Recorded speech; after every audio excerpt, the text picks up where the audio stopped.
Bonjour à tous et à toutes. Nous vous souhaitons la bienvenue dans ce webinaire et nous voyons que vous êtes très nombreux à vous connecter, ce qui montre votre vif intérêt pour ce passionnant sujet.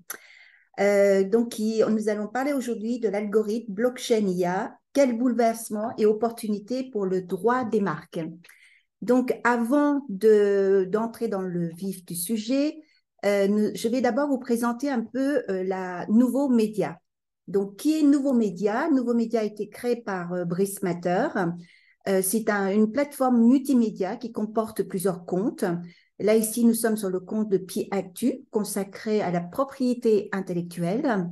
Et puis, il y a d'autres médias en ligne qui tournent autour du droit du travail, le droit du numérique, qui tournent également autour de l'innovation juridique. Et nous nous adressons à des juristes et aussi à des non-juristes. Donc, avant de faire cette introduction, j'aimerais vous présenter deux speakers. Nous avons la chance de voir deux speakers comme Kimiya Shams et Aurélie Guettin. Et d'ailleurs, nous remercions vivement pour leur participation. D'abord, Kimiya. Kimiya est juriste suédoise, française et américaine. D'ailleurs, elle nous reçoit directement de New York avec son petit café au petit matin à New York. Kimiya est Legal et Business Affairs Manager chez Devialet. On la connaît aussi pour différentes publications qu'elle a faites et je vous invite à découvrir ces publications que j'ai eu le plaisir de parcourir. Et ensuite, je vous présente aussi Aurélie Guettin, qui est conseil en pays et elle exerce sa fonction en tant que directrice marque chez Novagraph. Aurélie, j'ai eu la chance aussi de travailler avec elle et elle a publié un article très intéressant sur les jetons non fongibles dans le métaverse, effet de mode ou nouvelle économie. D'ailleurs, elle va nous parler un peu de ses réflexions sur les NFT. Alors, donc, elles sont toutes les deux, comme je vous ai présenté, très passionnées et très engagées dans les réflexions sur la technologie et l'IA et leurs impacts dans la pratique du droit de propriété intellectuelle. Effectivement, on est aujourd'hui dans un monde numérique en constante évolution, la blockchain, les algos, l'IA, surtout dernièrement, et toutes ces technologies façonnent rapidement des paradigmes innovants qui redessinent le paysage juridique traditionnel dans la pratique du droit des marques et qui créent à la fois des défis et des opportunités, aussi bien pour les entreprises que pour les professionnels du droit.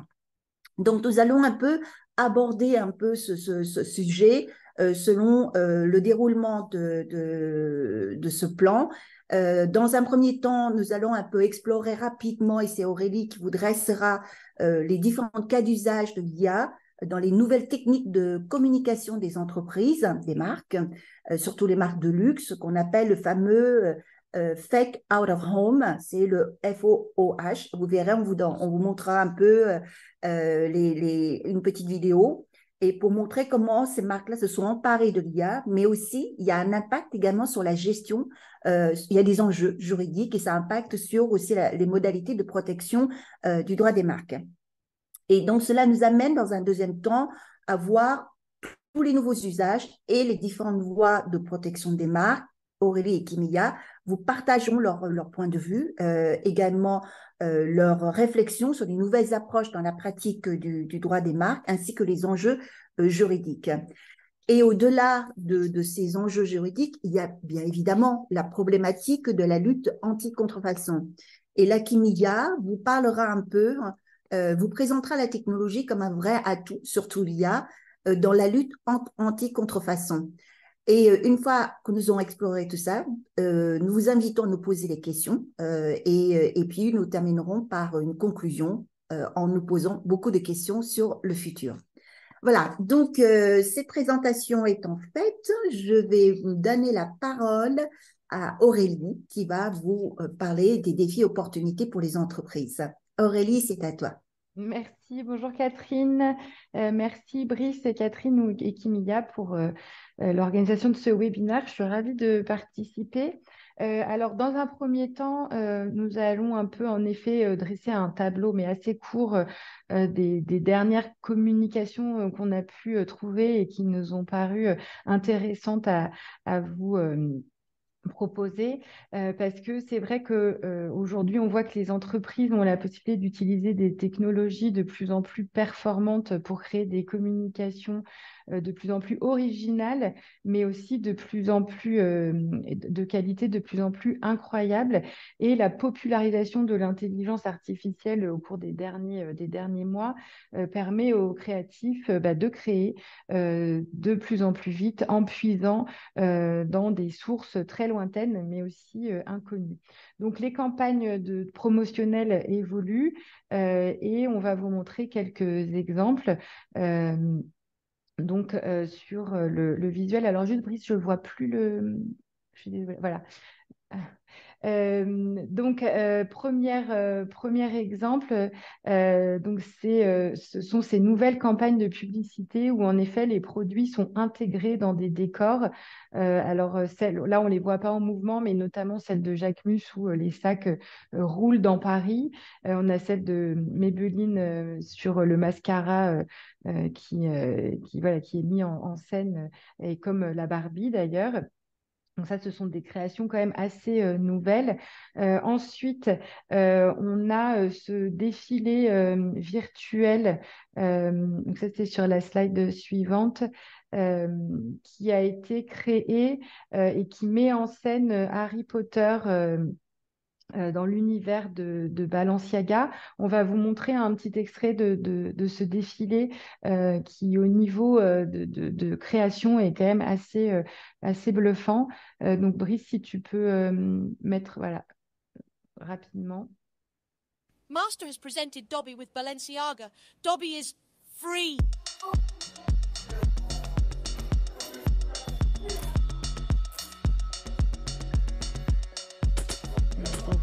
There's some who'll hold it against Balenciaga, but they're not worth bothering with.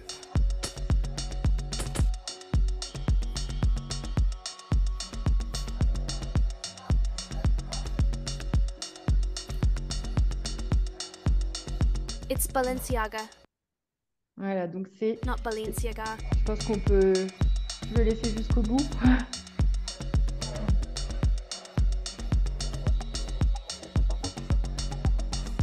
What's life without a little Balenciaga?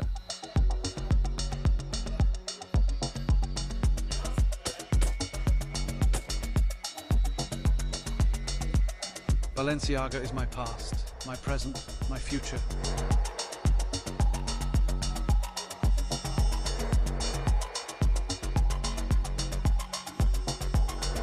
Balenciaga. After all this time, always. Vingardium Balenciaga. Effectivement, c'est impressionnant. Ouais, cette vidéo est quand même assez incroyable et donc ça a été créé avec Midjourney et c'est vrai que voilà, ça a été vraiment généré par une machine, ce qui est quand même assez fou. Alors, on a aussi d'autres campagnes, hein, on ne va pas toutes les montrer, mais notamment de Guerlain qui a créé une campagne de publicité créée à partir de l'intelligence artificielle et qui utilise toutes les archives de la société en lien avec ce flacon abeille. Donc ça, vous pouvez retrouver la vidéo sur Internet, c'est très beau visuellement. Et puis, on a aussi d'autres applications, donc par exemple Chanel qui utilise l'intelligence artificielle pour créer une application qui permet de trouver le rouge de ses rêves. Donc, nous sommes vraiment sur des créations de plus en plus originales et vraiment de qualité assez incroyable. Et forcément, tous ces sujets, ça génère des questions sur la protection des créations qui sont générées par l'intelligence artificielle. Donc, il va falloir se poser évidemment les questions un peu juridiques. Alors, tu peux passer à la slide suivante, Brice. Ah oui, voilà, donc ça, c'est d'autres exemples de création de publicité générée par l'intelligence artificielle. Et c'est vrai qu'on ne sait pas forcément quand on voit, en tout cas celle de Undies, en regardant rapidement, on ne peut pas forcément s'imaginer que ça a été créé par l'intelligence artificielle. Donc voilà, autant d'exemples pour montrer qu'il va falloir faire preuve d'imagination pour protéger tout ça. Tu peux passer à la slide suivante. Donc, c'est vrai qu'on avait eu un premier cas qui a beaucoup occupé les juristes et les sociétés au cours des 2 dernières années, qui est le sujet des NFT, donc les jetons non fongibles. Au regard de la propriété intellectuelle, le principal enjeu quand les NFT sont apparus comme une priorité pour tout le monde, c'était de savoir comment les protéger puisqu'ils sont destinés à évoluer dans le métaverse. Et donc, c'est dans un monde qui est aussi virtuel et qui est difficile à capter. Donc, comment protéger, les sociétés, comment peuvent-elles se protéger pour des produits qui n'existent pas dans un monde qui n'existe pas? Ça posait des questionnements juridiques forcément assez difficiles à appréhender. Et pour le droit des marques, la principale question était de savoir dans quelle classe je dépose mes marques pour me protéger dans le métaverse et pour protéger les NFT. Une question juridique de taille, puisqu'il fallait proposer une protection adéquate et efficace. Et donc, les offices ont dû réagir assez vite et trouver un libellé qui correspondait à ces nouveaux produits. Et dans la 12e classification de Nice, ils ont été intégrés en tant que fichiers numériques téléchargeables, authentifiés par des jetons non fongibles. Bon, c'est du vocabulaire assez spécifique, mais en tout cas, on a su s'adapter et trouver un moyen de protéger ces nouveaux types de biens virtuels. Et c'est vrai que ce premier exemple a montré à quel point tout allait très vite, même si les NFT et le métaverse existent depuis longtemps. D'un coup, et c'était un peu le sujet de mon article, c'est il y a un effet de mode, donc ça émerge et il faut absolument s'adapter. Et c'est un peu ce à quoi nous faisons face aujourd'hui avec l'émergence de l'intelligence artificielle et tous ces outils de création. Il faut évidemment trouver les réponses aux questions de savoir est-ce que c'est protégeable, comment les protéger. Alors, Aurélie, Oui. excuse-moi, j'ai juste une petite question. Par exemple, quelqu'un qui est dans les vêtements et qui fait également du métaverse, qui fait des NFT dans les vêtements, donc dans quelle classe il va déposer? Et uniquement la 9? Alors, c'est une bonne question puisque, en fait, personnellement, je considère que s'il a déjà une marque pour les vêtements, il est protégé, y compris pour les vêtements virtuels, puisqu'il n'y a pas de précision par rapport à ça dans la classification de Nice. Maintenant, c'est vrai que pour beaucoup de raisons, il a fallu dire oui, mais on va aussi protéger pour ces biens virtuels. Donc, il va falloir faire des dépôts en classe 9 pour ces fichiers numériques téléchargeables, mais en précisant quel type de produit doit être couvert par le libellé. Donc, on va mettre fichier numérique téléchargeable authentifié par des jetons non fongibles, à savoir des vêtements ou des parfums. Voilà. Il faut vraiment préciser dans son libellé ce qui est concerné, quels sont les produits concernés par les NFT. Merci. Ça fait partie des conditions de recevabilité d'un dépôt. Et donc, face à la question de l'intelligence artificielle, alors sans rentrer dans le détail technique, parce qu'il y a déjà eu des webinaires qui ont été faits là-dessus, il faut juste rappeler que l'intelligence artificielle, en fait, ça permet de créer des œuvres, des textes, des visuels, enfin, ça permet de créer beaucoup de choses, en fait, en allant chercher parmi des données qui sont stockées sur Internet, sur le dark web, et donc, en fait, par exemple, pour obtenir un logo, je vais aller voir un outil, je vais aller consulter un outil, je vais lui donner des indications sur quel type de logo je veux, peut-être les inspirations. Et puis, l'outil va me faire des propositions de logos que je vais recevoir ou non. Je vais pouvoir ajouter des précisions si ça ne me va pas. Et c'est vrai que la question qui s'est posée dans un premier temps a été plutôt axée sur le droit d'auteur, puisque le droit d'auteur implique l'intervention de l'auteur. Et donc, de ce point de vue-là, on pouvait se dire qu'une œuvre issue de l'IA n'était pas protégeable par le droit d'auteur, puisqu'il n'y avait pas l'empreinte de la personnalité de l'auteur. Sauf que finalement, on ne peut pas vraiment exclure l'intervention humaine puisque ce qui est généré par l'IA vient quand même d'indications données par l'utilisateur de l'outil, ce qu'on appelle un prompt, et que au final, il va aussi devoir finalement préciser certains points pour arriver vraiment au résultat qu'il souhaite obtenir. Et puis, il va aussi choisir parmi les propositions de l'IA. Donc, finalement, celui qui est face à la machine, il apporte forcément quelque chose. Donc, la question, voilà, ça va être vraiment du cas par cas sur la protection. Et ce qui est important, c'est de sensibiliser en interne en disant, si tu utilises l'IA, essaie de bien noter quelle a été ta part d'intervention dans la génération de l'œuvre.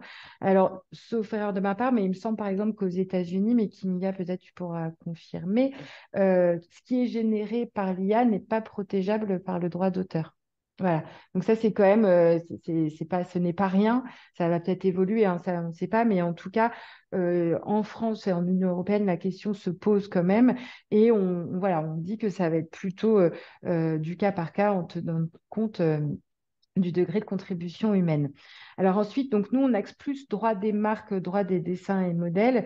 Alors, la question de savoir si les créations issues de l'intelligence artificielle sont protégeables, en fait, finalement, là-dessus, il n'y a pas tellement de questions. Sur le principe, il n'y a rien qui s'y oppose, parce qu'il n'y a pas besoin d'une intervention humaine dans le processus de création de la marque ou du dessin et modèle.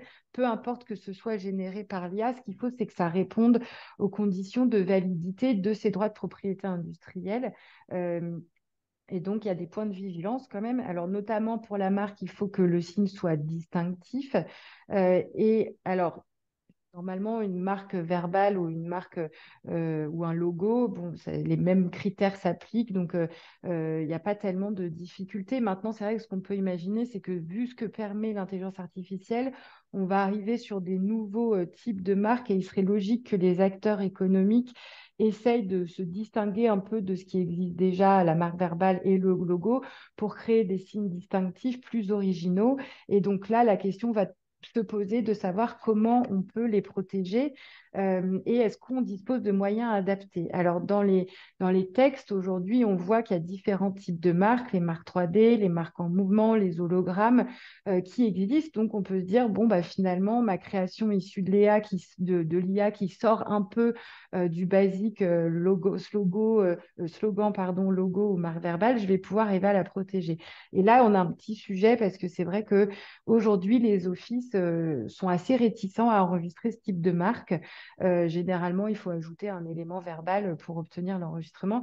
Donc, il va y avoir un vrai travail à faire là-dessus, peut-être de sensibilisation des offices en disant, voilà, la société évolue, la communication se fonde sur des techniques assez incroyables et il va falloir quand même pouvoir protéger ces signes qui permettent aux consommateurs en fait, de reconnaître l'origine des produits et services.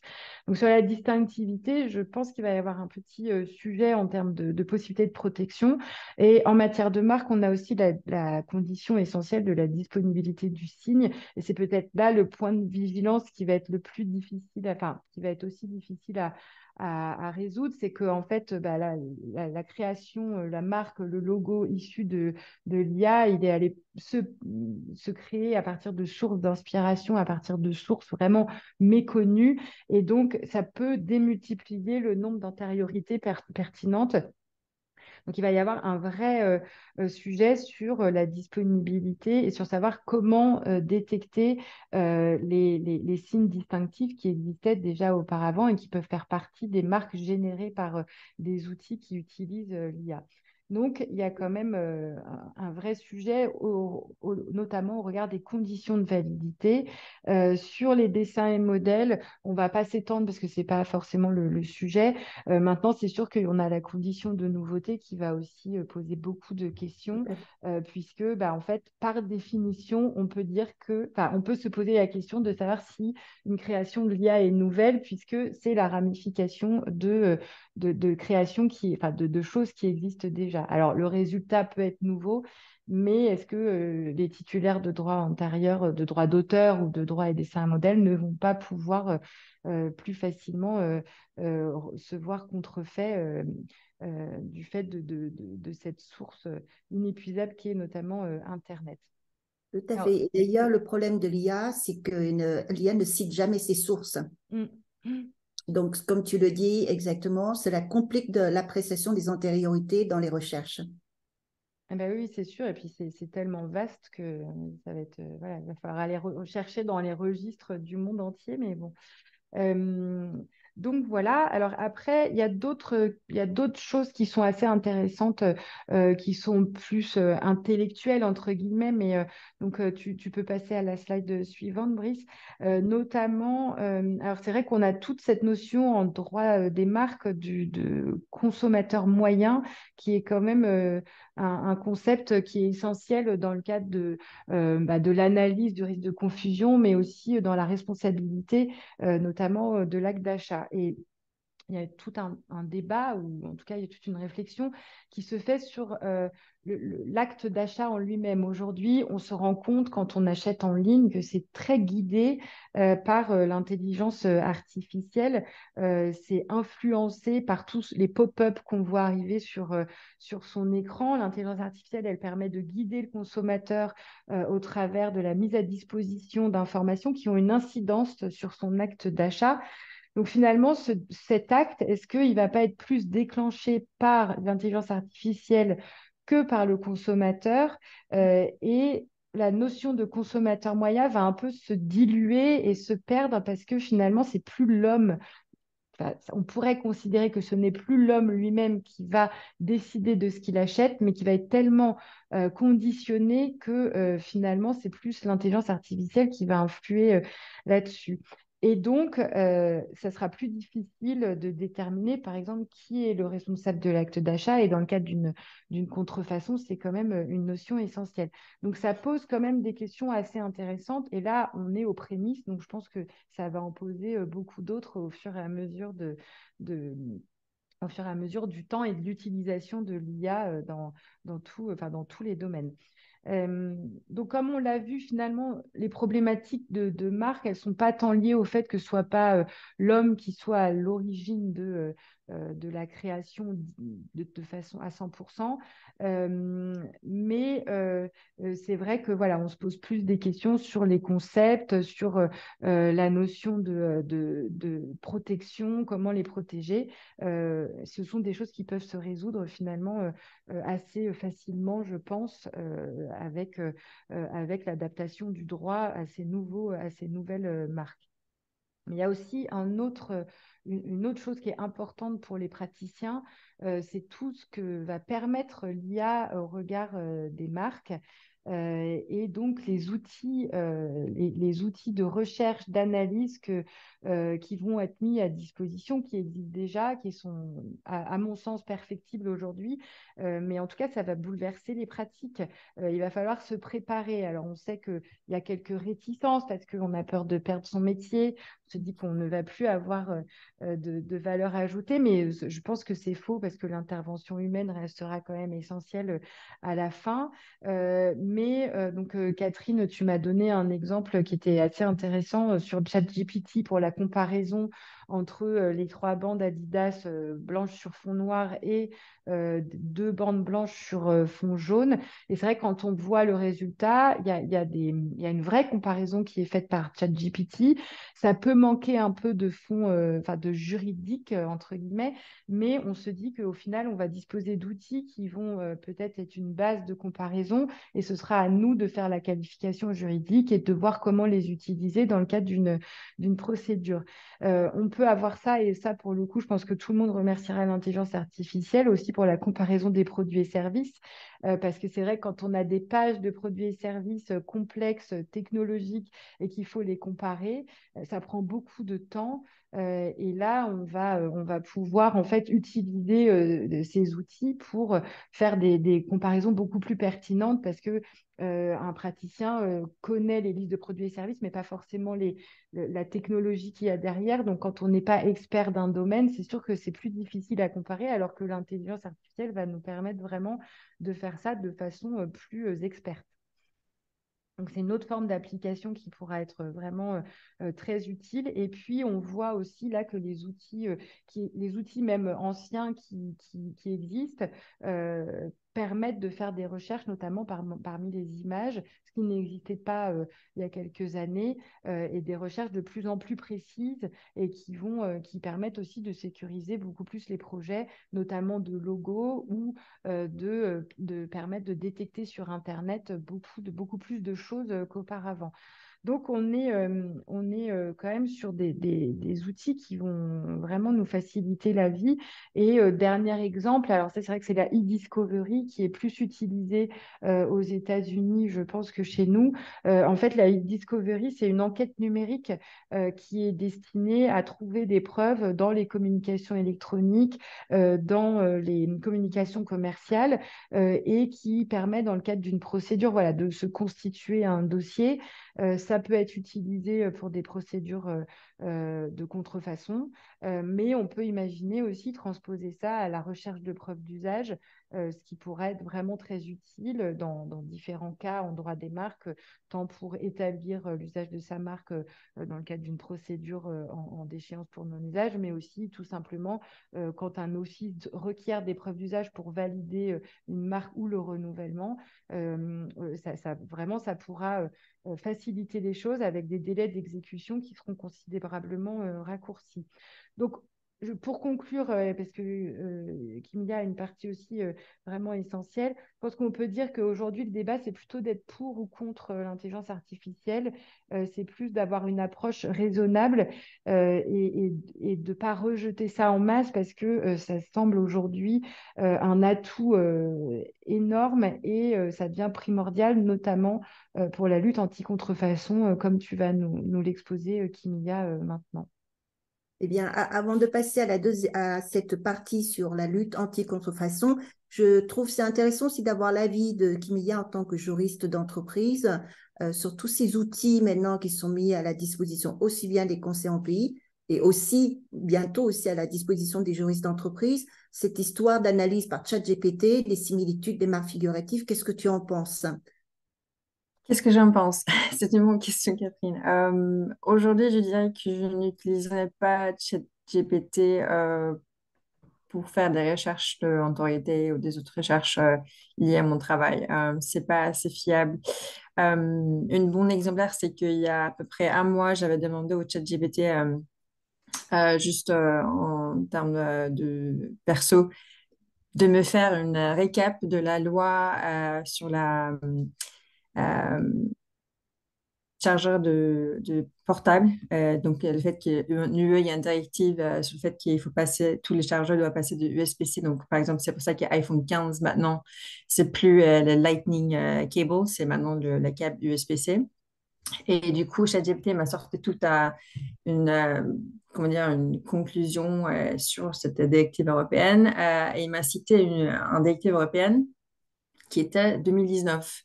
Donc, j'ai un peu flippé. J'ai dit, mais c'est quoi ce truc? C'est 2019 et c'est vraiment cette date-là que cette directive européenne est passée. Je pense que c'est 2021. Donc, je fais un copier-coller de cette directive européenne 2019 et je fais un Google. Et là, je vois que la directive que ChatGPT avait citée pour moi, suite à ma prompt, c'était une directive européenne sur les drogues et le anti-drogue dans l'UE, en fait. Donc, rien à voir avec les câbles USB-C. Donc, je ne sais pas du tout comment il a pu arriver à ce résultat, mais c'était assez étonnant. Et en plus, j'ai eu un peu peur parce que si je me suis vraiment confiée 100% à ces résultats de ChatGPT, c'est dangereux en fait. Heureusement que j'avais moi-même eu la réaction de vraiment vérifier la directive. Oui, ça fait partie des recommandations maintenant, des recommandations principales lorsqu'on utilise ChatGPT. Et je suis convaincue que les juristes savent très bien le faire parce que nous avons cette éducation de toujours vérifier, en fait, ne pas se contenter. Et donc, ce qui nous amène effectivement à dire, l'IA, quand même, c'est très utile parce que c'est aussi un atout dans la lutte anti-contrefaçon. Donc, je pense que tu vas nous présenter toutes ces approches-là. Donc, on te laisse la parole, Kimia. Yes. Merci beaucoup. Et merci à tous les trois pour avoir organisé cette séminaire, webinaire avec moi. On a mis beaucoup de temps, on a réussi. Du coup, je vais vous parler un peu la technologie et les outils différents qui sont utilisés aujourd'hui par les marques et les entreprises dans la lutte anti-contrefaçon. On va commencer un peu par les stats des contrefaçons. C'est sur le prochain slide, Brice. Yes, merci. Donc, en gros, un rapport de la Chambre de commerce internationale d'avril 2017 indiquait que la valeur économique mondiale de la contrefaçon pourrait atteindre 2,8 milliards de dollars d'ici 2022. La CCI a estimé également que les propriétaires multinationaux perdant collectivement 10% de leur chiffre d'affaires annuel en raison des contrefacteurs.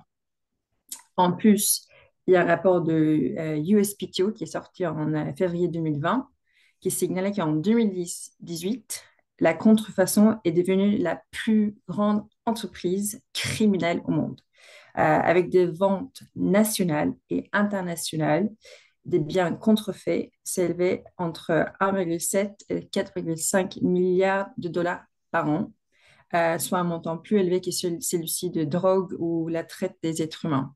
Et on sait aujourd'hui qu'environ 80% de ces biens sont fabriqués en Chine. Voilà, donc c'est pas que ça. Il y a également des autres statistiques et des chiffres qu'on va vous partager sur les contrefaçons par industrie. Donc ça, c'est la prochaine slide, Brice. C'est notamment l'Observatoire européen des atteintes aux droits de propriété intellectuelle qui a publié cette étude sur le coût de la contrefaçon dans des secteurs spécifiques. Et comme vous voyez, il y a vraiment le secteur de cosmétiques et personal care qui est un des plus atteintes avec tout ce qui est vêtements, chaussures, accessoires, etc. Donc, c'est assez étonnant, toutes ces chiffres. Et on voit encore la taille de cette industrie et comment ça impacte les secteurs différents. Et du coup, la question se pose en fait, comment en fait les sociétés et les marques se protègent, comment eux, ils vont prendre ce défi de la contrefaçon pour changer la donne pour eux-mêmes et également pour les consommateurs.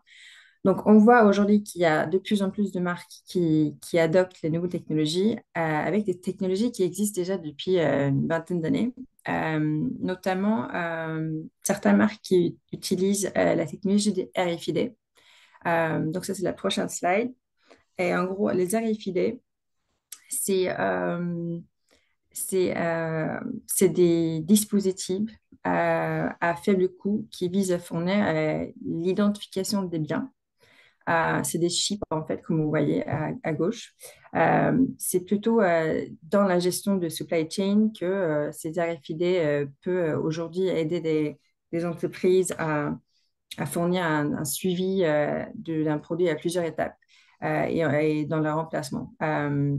Les prix d'un RFID, c'est très, très bas. Ça coûte quelques centimes jusqu'à 1 euro. Donc, c'est quelque chose qui est assez accessible à beaucoup de marques, à beaucoup de sociétés. Et là, on voit quelques marques qui utilisent la technologie des RFID avec des autres technologies en plus pour renforcer l'authentification de leurs produits, mais également pour interagir avec les consommateurs. Et je regarde plutôt ici la solution de Moncler, donc qui est marquée haut de gamme, qui depuis 2015 à peu près a mis en place dans leur manteau Moncler, ils ont mis en place une étiquette sur la partie gauche à l'intérieur du manteau avec une chip RFID et avec une barre de QR, donc QR code. Donc, en gros, aujourd'hui, un client qui achète un manteau Moncler en première main ou en deuxième main peut télécharger l'appli code.moncler.com. Donc, c'est un appli mobile, mais également, on peut créer un compte en ligne. Et en gros, avec nos portables, on peut scanner cette code QR Et en gros, on peut savoir si le produit qui est devant nous est un vrai produit ou pas.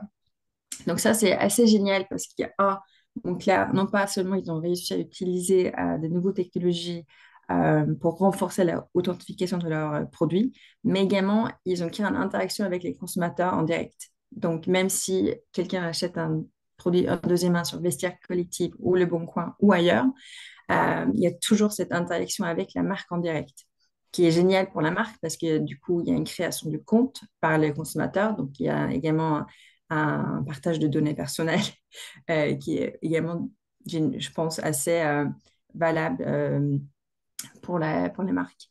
Et c'est pareil pour des marques comme Vivienne Westwood qui utilisent RFID, Gary Weber et également Salvatore Ferragamo qui, depuis des années, met des RFID dans le pied gauche de toutes leurs chaussures, mais également dans les sacs, plutôt dans le but de suivi dans leur supply chain, pour savoir où les produits sont envoyés suite à leur fabrication et à quelle étape ils sont, etc. Mais carrément, le Salvatore Ferragamo peut également utiliser cette technologie pour faire l'authentification de leurs produits comme Moncler ils font.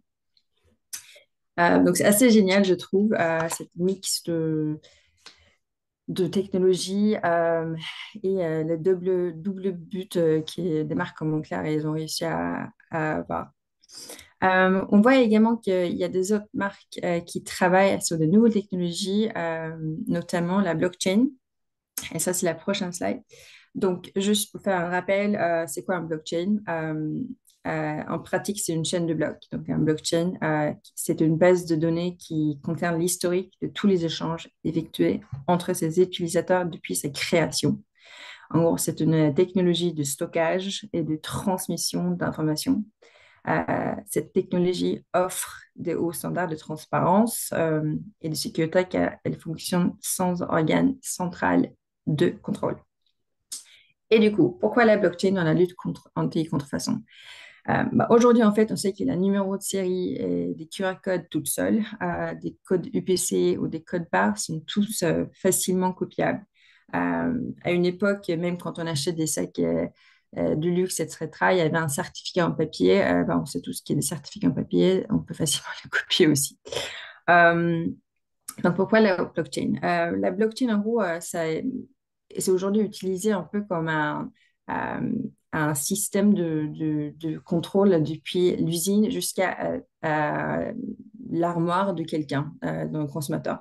Donc, un peu, c'est le concept de farm to table, mais là, c'est atelier jusqu'à la maison. Donc, en gros, on voit aujourd'hui que les fabricants, ils utilisent la blockchain pour générer des identifiants uniques pour les articles qu'ils ont produits et après ils enregistrent dans la blockchain.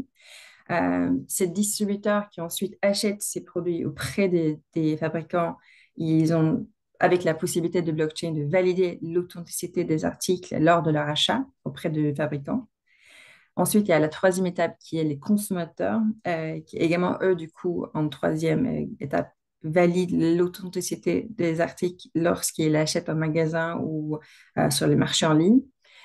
Et la quatrième étape, qui est quand même assez bien aussi, c'est les autorités gouvernementales qui pourraient utiliser ce même système après, donc la blockchain, qui a été créée par les fabricants à la base, pour retrouver la partie d'un produit qui est soit contrefait ou authentique. Donc, en gros, c'est également un outil pour aider plusieurs acteurs dans l'utilisation d'un produit pour l'authentification et le contrôle. Donc, je ne sais pas si parmi vous, il y a des sneakerheads, donc en gros des fans de basket. Mais je vais vous parler des cas des contrefaçons, les baskets et la blockchain. Si vous êtes des sneakerheads, donc vous savez que les sneakers, donc les baskets, sont très, très populaires. Et en fait, les chaussures, donc les baskets, sont les produits les plus contrefaits. Alors qu'il coûte entre 11 à 24 dollars pour fabriquer une vraie paire de New Balance, qui est après vendue à peu près 120 dollars, les contrefaçons ne coûtent que environ 8 dollars la paire à produire. Les experts en basket ont du mal à distinguer eux-mêmes les contrefaçons des vraies, à tel point qu'en 2006, Jordan, ils ont diffusé des publicités et créé des marchandises en mettant en avant des contrefaçons, sans le savoir. Les contrefacteurs, ils réalisent des énormes profits, bien évidemment, en contournant les coûts de contrefaçon, tels que la conception, et la R&D, la marketing et les impôts, etc., que tous les vrais fabricants doivent payer. Donc, comme je disais, si vous êtes des sneakerheads, vous savez que c'est un énorme marché et qui s'implique beaucoup de monde qui collecte ou qui les vend. Et du coup, il y a un énorme marché du contrefaçon. Et c'est là qu'il y a une société qui s'appelle Chronicled, une société américaine qui a exploité la blockchain pour proposer des solutions de la supply chain intelligente et sécurisée. En gros, Chronicled, ils ont développé un protocole, un réseau décentralisé pour la supply chain afin d'appliquer les règles commerciales inter-organisationnelles sans relever des données privées. Ils ont lancé une première application mobile d'identification des produits et de lutte contre la contrefaçon sur le marché des baskets en édition limitée. Donc, c'est des baskets très, très demandées. Ils ont créé des étiquettes externes imprimées en 3D dans leur laboratoire pour les ensuite apposer sur les baskets Jordan et Yeezy. Et ils ont ensuite développé une expérience d'application qui permet aux amateurs de basket de revendiquer leurs baskets authentiques dans leur collection.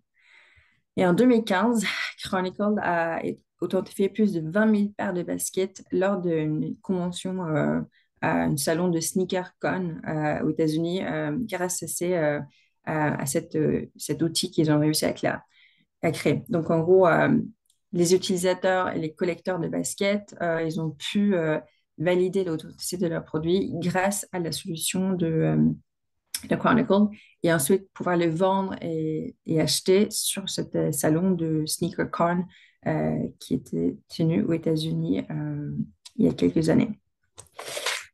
Il n'y a pas que la blockchain qui est important dans la basket. Il y a également la blockchain dans les autres domaines qui est aussi important. On voit qu'il y a une société qui s'appelle WeChain qui travaille dans la blockchain, qui travaille surtout avec les acteurs dans l'industrie de l'automobile et des produits de luxe.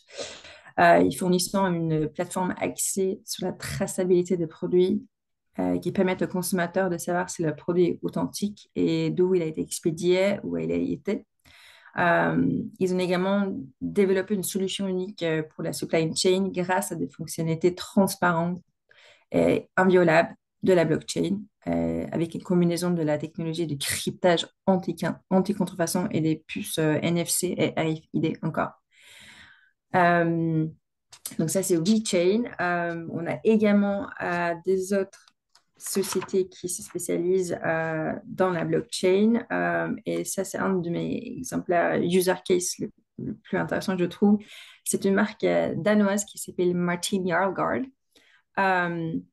qui a travaillé avec la société Provenance. Ils ont fait un traçage complet d'une pièce de vêtement avec un identifiant unique qui contient une cartographie de la localisation, du contenu et des horodotages de chaque étape de la production via une étiquette intelligente.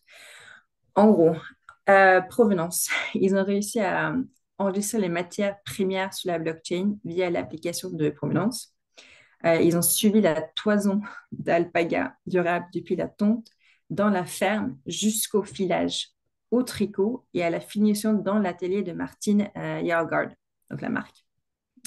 Donc, c'est assez impressionnant. Donc là, c'est vraiment un concept farm to table, mais farm to wardrobe. Donc, on voit vraiment de l'alpaga qui s'appelle Micheline, qui a du coup été utilisée pour créer cette pull qu'on retrouve dans notre armoire. C'est assez génial, je trouve, et aussi plus, je pense que ça plaît beaucoup à des gens qui sont susceptibles à l'environnement et et la source de leurs vêtements. Mais à part de la blockchain, il y a également, et bien évidemment, de la IA. Et là, on va vous parler de la potentiel de l'IA. Selon le BBC, d'ici 2026, le marché de l'IA et machine learning atteindra 90 milliards de dollars. CIFEM, c'est une société dans l'IA qui est capable de détecter les produits contrefaits en analysant l'emballage du produit avec un réseau neuronal en utilisant uniquement la caméra d'un portable d'un utilisateur, d'un consommateur. Et fournissant des étiquettes basées sur les algorithmes et soutenues par l'IA qui vérifie l'authenticité d'un produit. Cela est rendu possible grâce à leur étiquette qui s'appelle Fingerprint AI Label et qui ne peut pas être copiée ou reproduite. Donc encore, qu'avec un portable, on peut maintenant vérifier l'authenticité d'un produit grâce à leur technologie. Mais il n'y a pas que CIFEM, il y a également des autres sociétés dans l'IA, notamment une avec laquelle je travaille qui s'appelle IncoPro, qui est la prochaine slide, Brice. Merci beaucoup. Donc, IncoPro, qui est récemment acquis par CoreSearch, c'est une société qui utilise la reconnaissance d'images et de OCR basée sur l'IA pour détecter les contrefaçons en ligne. Quand j'explique aux gens qu'est-ce que c'est IncoPro, je dis c'est un aspirateur d'Internet. Il aspire les réseaux sociaux, les marketplaces, les sites web pour trouver des produits contrefaits ou même des revendeurs non autorisés. Leur plateforme qu'ils ont créée eux-mêmes, ça s'appelle la Talisman.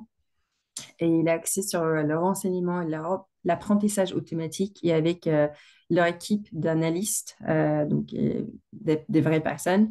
Et IncoPro offre aux titulaires une visibilité complète des menaces qui pèsent sur leur marque et à leurs consommateurs, ainsi que la possibilité d'atténuer efficacement ce risque à grande échelle. Donc, ils peuvent détecter les contrefaçons, les faux comptes, les fraudeurs sur les marketplaces, les réseaux sociaux, les e-commerce, les domaines, les marchés NFT et les recherches payantes grâce à l'IA et l'algorithme qu'ils ont créé eux-mêmes. Donc, c'est un outil qui j'utilise depuis 2019, que je trouve assez génial. Et vous voyez quelques exemplaires devant vous sur qu'est-ce qu'on a pu trouver grâce à IncoPro sur les sites internet sur les produits contrefaits de Vialet. J'ai une petite question, Kimia. C'est impressionnant, tous ces outils qui permettent de détecter de façon très intelligente les contrefaçons.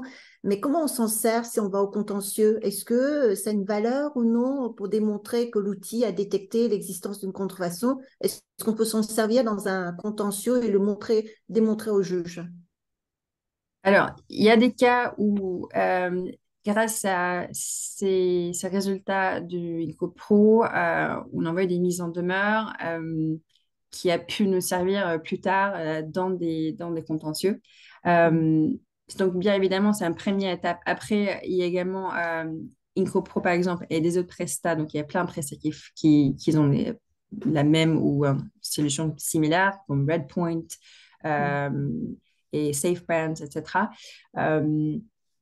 Et en gros, eux, ils ont des avocats internes également qui travaillent pour aider les clients à amener un sujet jusqu'au contentieux.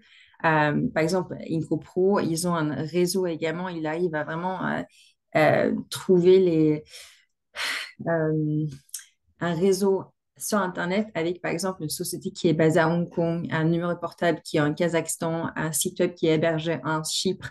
Donc, c'est assez impressionnant pour vraiment déchiffrer tout ce réseau et avec leur aide, si besoin, d'aller aux prochaines étapes qui peut être une mise en demeure envoyée par nous ou par un de nos CPI et ensuite aller au contentieux si besoin. Oui, d'accord. Yes. Ça, c'est important parce que très souvent, les juges nous demandent d'authentifier les preuves. Alors, il faut le faire par un huissier de justice. Et donc, ça, c'est important. Si on pouvait, je ne veux pas dire qu'on va se passer des huissiers de justice parce que ça, c'est un début de preuve très intéressant. Déjà, on a des éléments, des outils qui nous permettent déjà d'avoir un terrain, un dossier prêt avec les preuves ainsi constituées. Et effectivement, c'est très, très intéressant quand on vous écoute, Aurélie et toi. L'IA, incontestablement, on ne va pas dire qu'il va nous remplacer, il ne nous remplacera pas. Il nous permettra plutôt d'avoir une vraie productivité dans notre travail, d'être plus efficace aussi, et d'avoir une analyse de plus en plus pointue de la contrefaçon, de la similitude.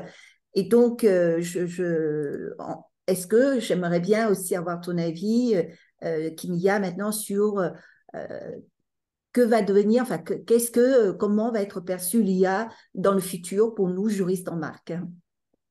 Oui, bien sûr. En fait, pour moi, en tout cas, je pense que toutes ces nouvelles technologies, IA, blockchain, il faut pas s'y méfier. Je pense qu'il faut plutôt adapter et adopter ces technologies. Et je pense qu'il y a un immense potentiel pour nous, en fait, pour transformer les entreprises, améliorer leur efficacité et stimuler l'innovation. Mais c'est à nous d'adopter ces outils et ces technologies. Bien évidemment, en faisant ça, il faut donner la priorité à la sécurité des données, protéger les infos confidentielles, garantir des pratiques responsables au sein de nos entreprises et parmi nos salariés. Je suis plutôt dans l'optique de fait de adopter, adapter, au lieu de se méfier et dire que c'est une phase, c'est un trend et ça va finir et il faut rien faire. Donc, effectivement, il faut aussi de la transparence, de l'encadrement. Donc, ce qui m'amène à conclure et d'avoir une conclusion de la part de vous deux. Donc, effectivement, on se pose cette question, quel équilibre entre encadrement et innovation? J'aimerais demander à Aurélie ce qu'elle en pense, quel est son avis, sa conclusion sur ce sujet passionnant. Ah bah, c'est vrai que c'est passionnant parce qu'en plus, ce sont des choses qui sont tellement techniques il y a finalement très peu de gens qui maîtrisent comment ça fonctionne. Donc, moi, c'est ça que je trouve aussi incroyable. C'est vraiment, on arrive à des choses euh, folles sans comprendre comment on peut faire un magnifique gâteau. On sait exactement comment il a été préparé. Une création générée par l'IA, on a le prompt, mais où est-ce que ça a été cherché? C'est quand même assez fou. Alors, moi, je pense qu'il va y avoir de l'intelligence humaine, c'est-à-dire qu'il ne faut pas faire n'importe quoi avec ça, mais bon, on verra bien ce que ça donne. Il y a aussi des encadrements juridiques qui vont permettre de réguler. On a par exemple l'opt-out qui est quand même assez important et la SACEM récemment a utilisé cet opt-out pour empêcher qu'on puisse aller utiliser ces données. C'est quand même un outil qui est très important. Et je pense qu'on peut arriver à un équilibre qui permette d'améliorer, alors il y a, en tout cas en propriété intellectuelle, d'améliorer les recherches, d'améliorer le travail, d'aller vers plus d'expertise et surtout aussi de préserver le consommateur contre tous ces produits contrefaisants, comme l'a expliqué Kimiya. Et ça, c'est quand même aussi essentiel parce qu'il y a un intérêt général, c'est d'intérêt général de lutter contre ça. Donc, si l'IA peut nous permettre d'y arriver, je trouve que ce serait vraiment dommage de s'en priver. Voilà, il y a une question de régulation juridique. Je pense que tout le monde est d'accord là-dessus et je ne vois pas pourquoi on n'y arriverait pas. Il faut favoriser aussi l'innovation pour avancer. Évidemment, Oui. évidemment. Puis là, on parle du droit des marques et de la propriété intellectuelle, mais l'application au secteur de la médecine, c'est quand même, ça peut être révolutionnaire. Donc, c'est sûr qu'il faut trouver c'est vraiment une question d'équilibre, je pense, entre l'usage, la régulation, ce qu'on va faire des résultats. Mais en tout cas, en termes de propriété intellectuelle, je vois pas quels pourraient être les risques. Si tout est bien encadré. Donc, nous allons vers la fin de ce webinaire qui nous a permis d'explorer l'intersection fascinante entre la blockchain, l'intelligence artificielle et le droit des marques. C'est vrai, on parle très souvent de droit des affaires, mais on oublie de parler aussi de droit des marques et l'impact de la technologie sur cette matière. Donc, j'espère que vous avez tous profité de ce webinaire. Et donc, avec cet échange, cet échange, nous avons pu ainsi mesurer un peu l'impact de la technologie sur la façon dont nous allons faire notre métier en tant que juriste en marque, avec des outils de plus en plus performants qui nous permettent d'authentifier, qui nous permettent de tracer aussi, de prévenir et de lutter contre la contrefaçon. Et aussi, ce qui veut dire aussi que notre métier de juriste en marque va aussi changer. Donc, il faut accepter que nous évoluons également avec la technologie et l'intelligence artificielle.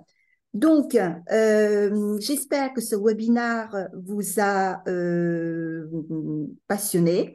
Nous vous invitons aussi à nous proposer d'autres sujets que vous souhaiterez voir dans les prochains webinaires que nous allons faire. Donc, vous avez tous les renseignements sur ce webinaire qui va être rediffusé en replay, en podcast. Vous pouvez vous connecter également sur notre compte Piactu, Nouveaux Médias, et écrire également à Brice. Vous avez son adresse mail qui est affichée sur l'écran. Et puis, nous avons également un podcast avec le cabinet ICOSA. Vous pourrez, qui va parler des stratégies de protection internationale des marques. Donc, je vous invite vivement à écouter ce podcast.